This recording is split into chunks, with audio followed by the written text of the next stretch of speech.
Guys, ni Suite 18. Apa nama? Suite 18 Boutique Hotel. So saya duduk ni dom, dia tingkat 4 atas sekali. Okay, so dia ada balcony. Alright, tunjuk balcony jap.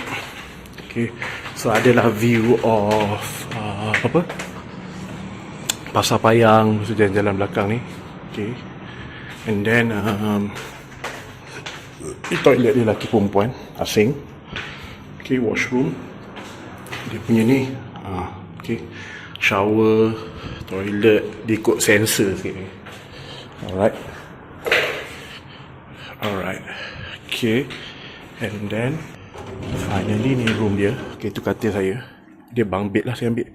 Saya ada 1, 2, 3, 4, 5, 6. Okay, and they provide locker also. Okay, untuk RM40 memang murah, berbaloi lah.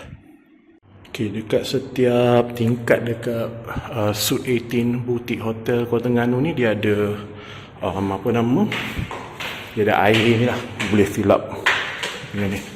Okay, so dom memang paling atas sekali. So nampak tak tu, dia ada room juga, bukan dom je. Okay, so saya bayar ambil dom sebab saya nak tidur je. So it's like for RM40 lah satu malam untuk dom. Shower pun semua lengkap. Dan dia dekat Pekan Cina, sudah dekat dengan Pasar Payang, semua dah dekat lah.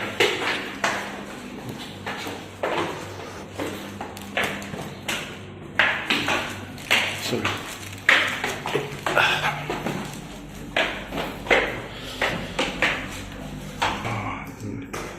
ni dia punya reception lah.